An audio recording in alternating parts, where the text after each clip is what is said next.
কয়েকদিন ধরেই ঢাকার আবহাওয়া যেন নিজের মর্জিতেই চলছে। সকালটা রোদের ঝলমলে, দুপুর গড়াতেই কালো মেঘ আর হঠাৎ দমকা হাওয়া ও বৃষ্টি। কখন যে আবহাওয়া কোন দিকে মোড় নেবে তা বুঝে ওঠার আগেই বদলে যাচ্ছে দৃশ্যপট। এমন পরিস্থিতিতেই নতুন করে সতর্কবার্তা দিয়েছে আবহাওয়া অধিদপ্তর।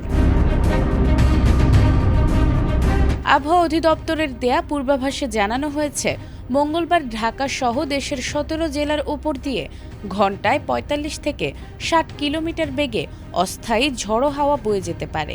এর সঙ্গে বৃষ্টি বা বজ্রসহ বৃষ্টির পাশাপাশি বজ্রপাতেরও আশঙ্কা রয়েছে।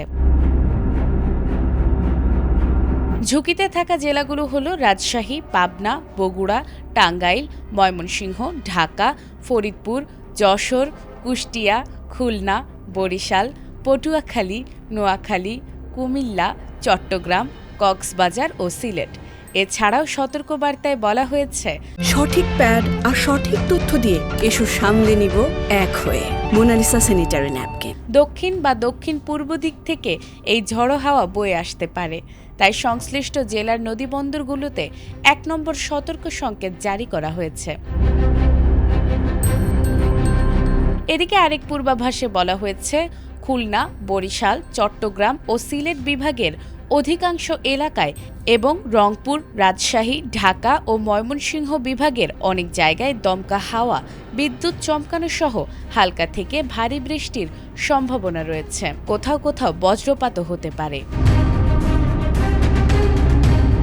শুধু তাই নয়, খুলনা, বরিশাল, চট্টগ্রাম ও সিলেট বিভাগের কিছু এলাকায় ভারী থেকে অতি ভারী বর্ষণেরও আশঙ্কা রয়েছে।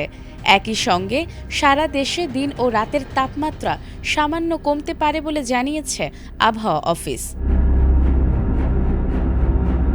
টানা কয়েকদিনের বৈরী আবহাওয়ার এই ধারাবাহিকতায় বাইরে বের হওয়ার আগে আবহাওয়ার সর্বশেষ পূর্বাভাস জেনে নেয়া এবং ঝড় বজ্রপাতের সময় প্রয়োজন ছাড়া খোলা জায়গায় অবস্থান না করার পরামর্শ দিচ্ছেন সংশ্লিষ্টরা। নাজমুন নাহার জান্নাত, এটিএন বাংলা।